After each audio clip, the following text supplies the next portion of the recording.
الذين آمنوا ولم يلبسوا إيمانهم بظلم أولئك لهم الأمن وهم مهتدون.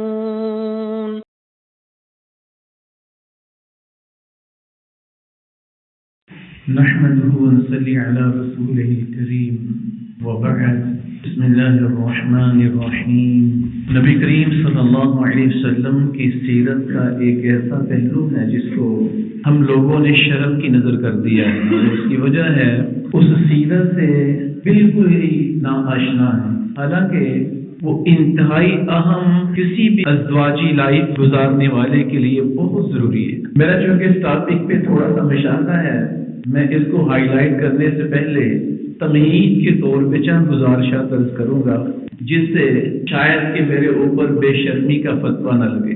یہ بات ذہن میں رکھیں، کتاب و سنت میں جتنے بھی احکام و مسائل ہیں یہ سب کے سب کہاں سے آئے ہیں؟ اوپر سے. کتاب و سنت کو سب سے پہلے بیان کرنے والے خالق و مالک خود ہیں، اور سننے والے جبرائیل امین ہیں. اس کے بعد بیان کرنے والے جبرائیل امین ہیں، اور سننے والے کون ہیں؟ اللہ کے نبی صلی اللہ علیہ وسلم. اس کے بعد اللہ کے نبی بیان کرنے والے ہیں اور دیگر صحابہ سننے والے. سیدنا عثمان غنی رضی اللہ عنہ بھی سننے والے. پھر آگے اس کو لکھنے والے کاتب ہیں، پھر ان کی لکھی ہوئی تحریریں پڑھنے والے ہم جیسے. کسی کو آج تک اسلام اور اسلام کے اندر جو کچھ بھی اللہ نے نازل کیا ہے اس کو بیان کرنے کے لیے شرم نہیں آئی.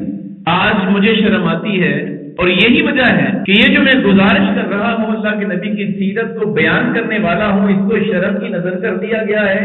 دو میں سے نہیں، ہزاروں میں سے چند لوگ واقف ہیں. میں اللہ کے فضل و کرم سے قطعاً مبالغہ نہیں کر رہا. آج سے تقریباً 18 برس پہلے کی بات ہے، حافظ آباد روڈ پہ کسی نے نوکھر کا علاقہ دیکھا سنا ہو، وہاں پہ میں نے بحمد اللہ تعالیٰ یہی ٹاپک چھیڑا جو بھی چھیڑنے والا ہے. 80 سال کے لگ بھگ ان بزرگوں کی عمر ہوگی، کمر جھکی ہوئی ہے، ہاتھ میں لاٹھی ہے، کپا رہے ہیں، کانپ رہے ہیں. میرے درد ختم ہونے کے بعد بڑے مجمع میں سے کلائی سے پکڑتے ہیں، راشا ہے ان کو کہ میرا بازو بھی ایسے کانپنا شروع کر دیتا ہے. آنکھوں میں آنسو ہیں، اور مجھے کہتے ہیں بیٹا جس نے ساری زندگی یہ دعا کا اہتمام نہ کیا ہو کہ میری اتنی عمر ہو چکی ہے، مجھے نہیں پتا ایسے لوگوں کا کیا بنے گا. تقریباً 80 سال کی عمر ان بزرگوں کی تھی. میں اللہ کے گھر بیٹھا ہوں، میرے ساتھ یہ معاملہ پیش آیا. ان بزرگوں نے کتنے جمعے پڑھے ہوں گے، کتنے لیکچر سنے ہوں گے، لیکن بنیادی تعلیم جو ازدواجی لائف کی ہے ان کو پتا نہیں، سنی نہیں زندگی میں کبھی بھی. اس لیے کہ ہمیں مقررین کو، خطباء کو بیان کرتے ہوئے شرم آتی ہے، اور آپ جیسے بعض شرم لوگوں کو سنتے ہوئے بھی شرم آتی ہے. حالانکہ شرم کی بات یہ ہے کہ اس علم سے، اس سیرت سے ناواقفیت ہو. اچھا، ہم میں سے بچے کو بتا بیٹا اگر بسم اللہ نہ پڑھی جائے تو کھانا کھایا جائے کون کھاتا ہے ساتھ؟ اگر کچھ پیا جائے تو کون پیتا ہے ساتھ؟ انڈرسٹوڈ بات ہے جو بچہ جانتا ہے. جو میں گزارش کرنے والا ہوں، اگر اس میں اللہ کا نام نہ لیا جائے تو اللہ کی قسم کھا کے کہتا ہوں شیطان آپ کے ساتھ شریک ہوتا ہے. صحیح بخاری اٹھا کے دیکھیں، اللہ کے نبی علیہ الصلوۃ والسلام نے فرمایا اذا اراد ان یأتی اہلہ قال، جب بھی تم میں سے کوئی ارادہ کرے اپنی اہلیہ کے پاس جانے کا، اس کو چاہیے کہ اپنی زبان حال سے اللہ کو یاد کرے. خدا اللہ کے لیے توجہ فرمانا. اور میں کبھی بھی بھری مجلس کے اندر جواب نہیں دیا کرتا، لیکن یہ عہد ضرور لیتا ہوں کہ یار خلوت کے اندر سوچنا ضرور. اس کو چاہیے کہ اپنی زبان حال سے اللہ سے التجا کرے، اللہ کا نام لے. بسم اللہ اللہم جنبنی الشیطان وجنب الشیطان ما رزقتنا.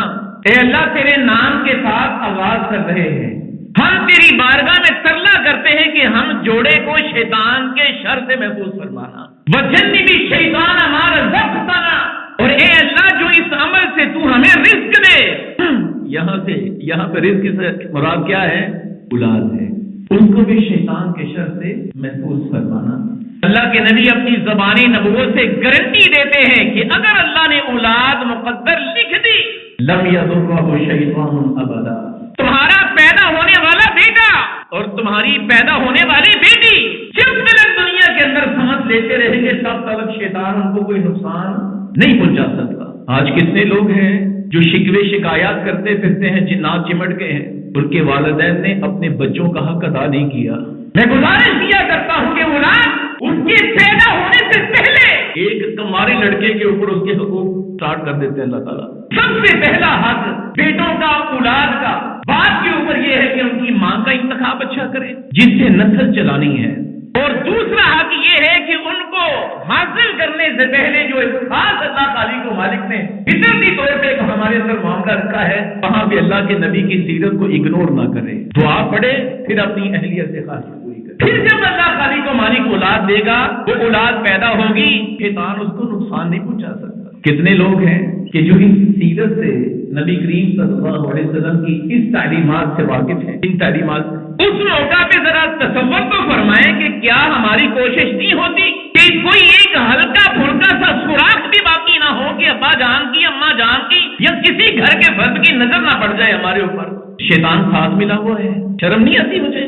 شرم کی بات یہ ہے کہ جس کو اللہ نے کھلا دشمن قرار دیا ہے، انہ لکم عدو مبین، وہ ساتھ قرآن مجید کے اندر کہ اللہ نے نہیں کہا کہ وہ تمہیں ایسی جگہوں سے دیکھتا ہے جن جگہوں سے تم اس کو نہیں دیکھ سکتے. کیا اس وقت یہاں پر شیطان موجود نہیں؟ میں کہتا ہوں موجود ہے. دلیل کیا ہے؟ جب مؤذن اذان کہتا ہے تو شیطان بھاگ جاتا ہے. کہاں پہ ہوتا ہے شیطان؟ کیا مسجدوں کے اندر بچوں کے ساتھ آپ نے کچھ خبریں نہیں سنی؟ جب اذان ختم ہوتی ہے دوبارہ پھر شیطان مسجد میں آ جاتا ہے. موجود ہے. جب اقامت کہی جاتی ہے پھر بھاگ جاتا ہے. اگر آپ کے پاؤں ساتھ ملے ہوئے نہیں ہیں، سفید چھوڑی ہے، جماعت ہو رہی ہے، قرآن پڑھا جا رہا ہے، لیکن شیطان موجود ہے. حدیث اٹھا کے دیکھ لیں، کیا ہم نے کبھی دیکھا، کبھی محسوس کیا ہو، کبھی کندھے کے ساتھ ٹکرایا ہو؟ تو یقین کر لیں کہ اس موقع کے اوپر بھی اگر ہم اللہ کا نام نہیں لیں گے تو وہ ہمارے پاس شریک ہوگا.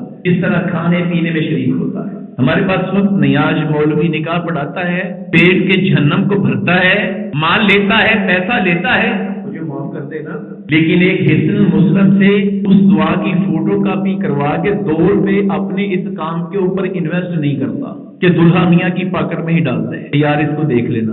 میری مسلمانی کی زندگی تقریباً لگ بھگ 22-23 سال کی ہے. 20-21 سال میں اللہ تعالیٰ نے کچھ عقل دی، کچھ دین کی سمجھ دی.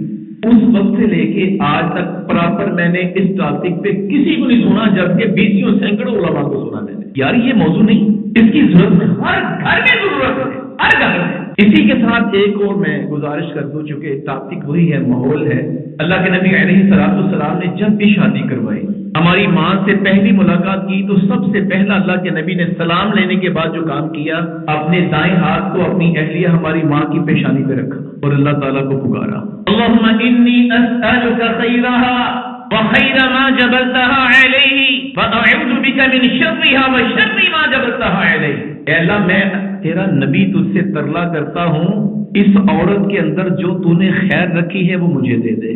وخیر ما جبلتها علیہ، اور جس خیر کے اوپر تم نے اپنی اس بندی کو تخلیق کیا ہے وہ خیر کا بھی میں سائل رکھوں، وہ بھی مجھے دے دے. وَأَعُوذُ بِكَ مِن شَرِّهَا، اس خاتون میں تقاضۂ بشریت یا اللہ جو تو نے شر رکھی ہے میں تیری پناہ مانگتا ہوں، میں اس کے شر سے بچ نہیں سکتا، تو بچا لے مجھے. وَشَرِّ مَا جَبَلْتَهَا عَلَيْهِ، جس شر پہ تو نے اپنی اس بندی کو پیدا کیا ہے اس شر سے بھی یا اللہ مجھے اپنی پناہ میں لے لے. آج کیوں پکڑتی ہے گریبان خامدوں کا بیویاں؟ کیوں لٹکایا ہوتا ہے خامدوں کو سولی کے اوپر؟ کیوں پریشانی آتی ہے بیویوں کی طرف سے؟ ہم نے اللہ کے نبی کی سیرت کو اگنور کیا. کوئی ٹائم، کوئی وقت نہیں لگتا، کوئی پیسہ نہیں لگتا، پر محنت، کوئی اسٹیمنا خرچ نہیں ہوتا. صرف ذہنی طور پہ توجہ دیں. خدا را اللہ کے لیے لقد کان لکم فی رسول اللہ اسوۃ حسنہ. اللہ کے نبی شکل و صورت سے، لباس سے، بولنے سے، ہنسنے سے، مسکرانے سے، کھانے پینے سے، اٹھنے جاگنے سے، چلنے پھرنے میں فقط نمونہ نہیں ہے. اللہ کے نبی علیہ السلام نے جتنی شادیاں کروائی اور اپنی پوری لائف میں جتنی بار اللہ کے نبی علیہ السلام نے اپنی بیویوں سے خواہش کو پورا کیا، ایک بار بھی اس دعا کو مس نہیں کیا. میں اللہ سے ہی دعا کروں گا کہ یا اللہ ہمیں توفیق عطا فرما دے. قائم دے کچھ دین کو، اسلام کو. یہ ایک بنیادی ضروریات ہے، اللہ کی قسم بنیادی ضروریات. میں اس کی آگے تبلیغ کے لیے آپ کو مشورہ دوں گا کہ کوشش کریں، کچھ انویسٹ کریں، کچھ کارڈ بنا لیں. آپ کو کوئی شادی پہ انوائٹ کریں، آپ 200-400 کارڈ لے لیں ساتھ. سب سے پہلا جس کو دیں وہ تو دلہا میاں ہو، اس کے بعد سارے براتیوں میں تقسیم کر دیں. آپ کر کے دیکھیں اللہ کی قسم ایسا اللہ تعالیٰ آپ کو دلی سکون عطا فرمائے گا. جہاں ممکن ہو اس پیغام کو پہنچا دیں. بلغ عنی ولو آیہ. اللہ سے دعا ہے اللہ سبحانہ و تعالی ہمیں اپنے فضل و کرم کے ساتھ اس قسم کی تمام تعلیمات کے اوپر عمل کرنے کی توفیق عطا فرمائے. جو کچھ کہا، جو کچھ سنا، کہنے والے سننے والوں کو اللہ تعالی عمل کرنے کی توفیق عطا فرمائے. آمین یا رب العالمین. وما توفيقي إلا بالله عليه توكلت وإليه أنيب.